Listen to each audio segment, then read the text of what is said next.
Welcome back. Let's not waste any time. It's not proper to keep a king waiting, after all. Before we deal with the husk there's something more interesting to do. Once you have the Ashen Mist Heart, you can actually go into the king's memory to a time before he was hollowed, to a time where he might even be receptive to conversation.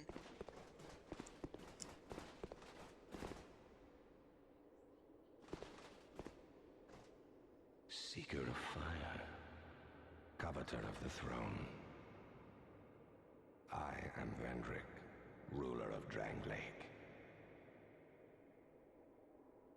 Seeker of fire, deliverer of crowns.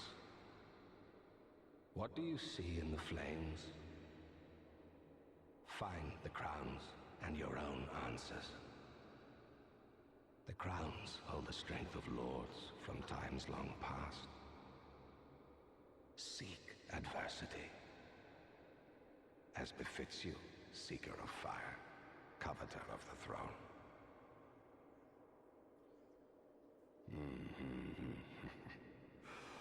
Seeker of fire, conqueror of dark. I too sought fire once.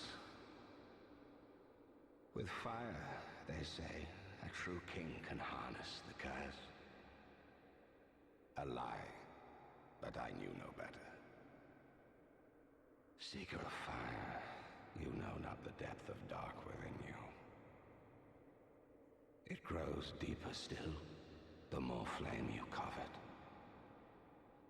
Flame, oh, flame. Seeker of fire, I see you've subdued another foul creature. One of the father of the abyss spawn. That confounded quintessence of humanity. The abyss once had form, but then dissipated. And yet, traces of its existence endured.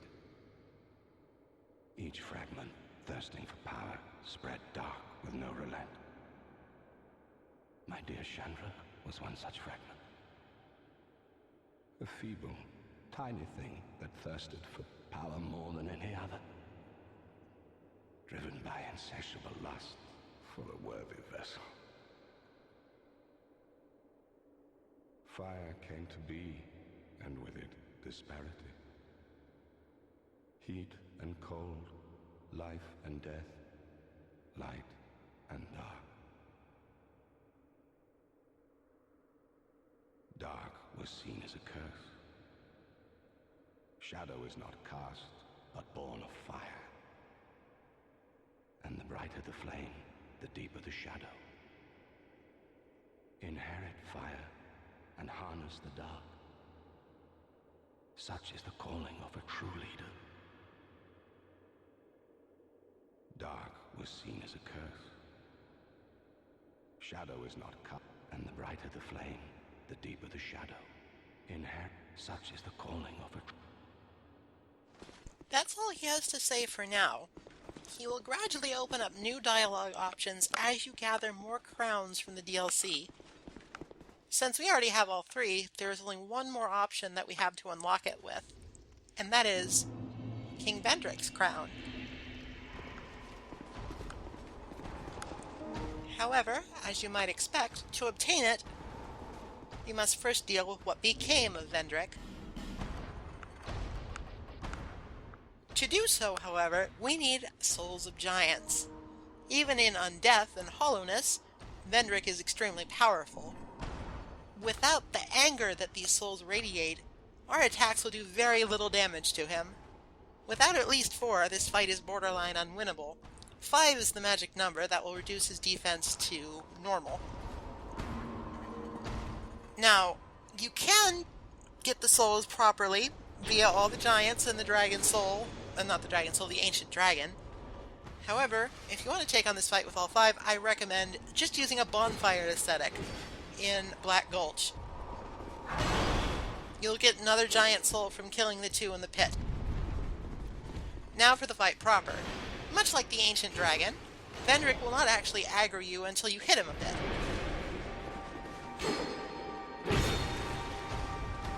Now, this fight is much less punishing than the ancient dragon fight, but it's still very punishing. You need heavy armor and a fairly hefty amount of vitality to really survive here. If you're not that kind of character, then you need to be very on point with your dodging. It's helpful to have at least some health to fall back on if you get hit once, but again, this is another fight where the red Tearstone ring and a Danger Mario build can really help you out. King Vendrick's attacks are pretty simple. They make up for what they lack in complexity with simply being really strong. His greatsword is enormous and it covers a lot of range. He can either do an overhand swipe, or he can do a horizontal slash. Generally speaking, I like the vertical strikes better, simply because they're easier to tell if you actually dodge them. For the horizontal slashes, you need to rely on invincibility frames. But for the vertical strikes, you can actually just circle strafe him. He has good tracking, but if you get a lead on him, you don't actually need to roll more than once. However, he will sometimes mix up his combo and do 2 overhand slashes with a horizontal slash. I'm sorry, I'm so bad with directions. Basically, before you hit this guy at all, you need to be sure that he is done attacking. So again, another fight where patience is rewarded, and another fight where the boss has a lot of health. Fortunately, he does not have nearly as much health as the ancient dragon, or at least it doesn't seem that way since you can actually hit him most of the time. And his attacks are less punishing. They are actually feasible to survive. The best kind of weapon you want for this fight is something quick. He doesn't have any particular weaknesses to elemental damage or bleeding or poison or anything. You just want a strong, reliable weapon that won't break, and if it has decent reach, like the Bewitched Elan sword, then all the better. As you can see, he's actually deceptively hard to hit, even if you're fairly close to him. I'm not quite sure why he has such trouble with depth perception, but it is what it is.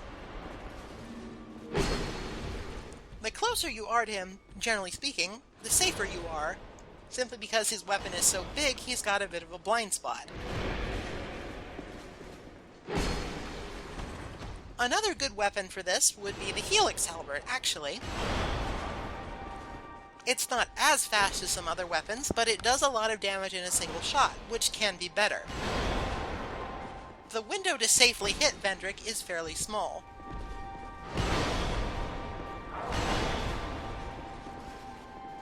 He also has a projectile attack if you are too far away from him, but you just stay close to him. It's safer that way. Also, don't show off.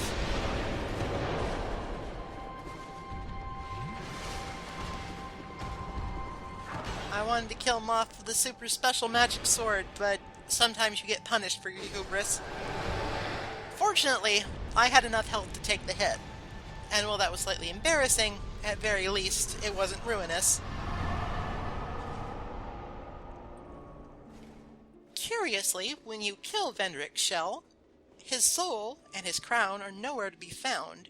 You simply get a fairly hefty amount of standard souls, which is always appreciated, but not quite what we're looking for.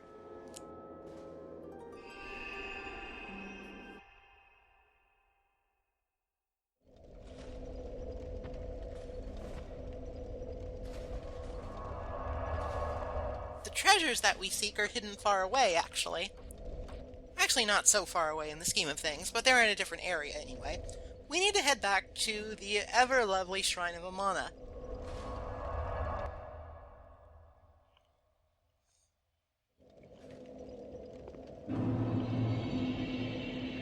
There is one area in this one area in this area that we have not explored yet, because until now there has been no reason to. We will, of course, need to fight our way through the usual allotment of abominations and priestesses, but at this point in the game it's not too much of a bother. It's still kind of a bother, but I'm used to it. It's fine. Don't worry about it.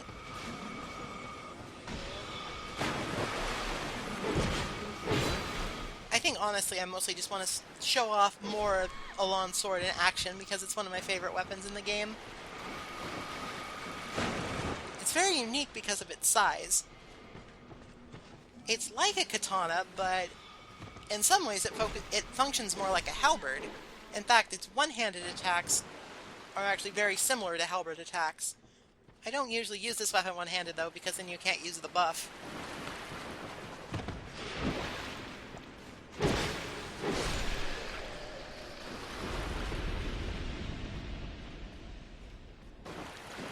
At any rate, I'm being perhaps a little too cautious here simply because it's been a while. I haven't been to this area in a while.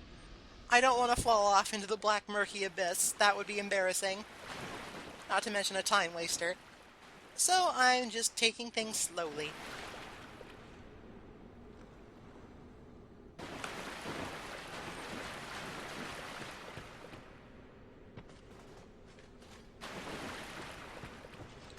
Our destination is over where those thick roots are. You can see the outline of a bridge in the water there. Before we go, we should probably take care of this priestess. As expected, it's somewhat difficult to sneak up on someone in heavy armor while in the water. Another priestess will continue shooting at us, but it won't really matter for much longer because we're actually going into an alcove here. This door will not open until King Vendrick's shell is defeated. On this small throne lies his soul.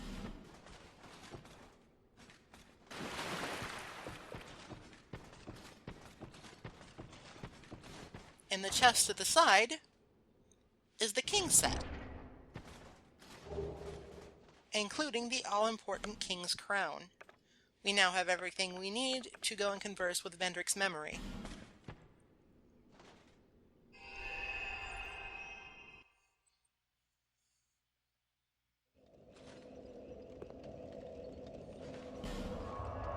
Now, instead of cut back to where we need to go, I'm actually going to show off what the boss run to that area looks like. It will, much like the Ancient Dragon, it will probably take you a few tries to get the rhythm down. And the rhythm is very important because of how much damage his attacks do. So it stands to reason that I'd want to show off the all-important boss run. It's not so bad, actually. It's much better than the Dragon Shrine one. You don't even really have to kill any enemies here. Basically, what you want to do is trot up along here until the bells start ringing, start sprinting, and then duck into the side alcove, where you'll be mostly safe from the magic spells that the pyromancers use. Once you get to the end, you want to sort of weave between the knights, roll through the two there, and then once you make it to the pool of light that Vestalt was once standing in, you're safe. Not very difficult, but that was something developed over many failed runs at the boss. Now then, let's visit the king's memory one more time.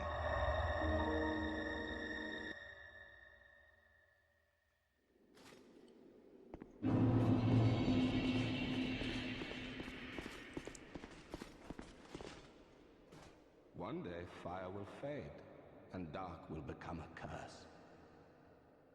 Men will be free from death, left to wander eternally. Dark will again be ours, and in our true shape, we can bury the false legends of yore. Only, is this our only choice? Seeker of fire, coveter of the throne. Seek strength.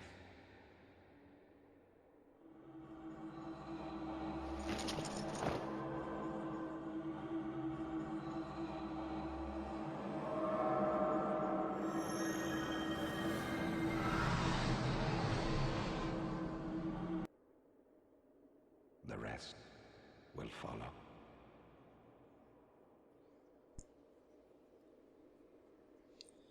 With that, we are ejected from the memory. By bringing him all 4 crowns, Vendrick gives us his blessing, and if we were to wear a crown, we would no longer hollow upon death. Of course, that's not really part of our brand, so you'll have to take my word for it. With that out of the way, there's not much standing between us and the end of the game. Next time, we'll settle accounts. Until then,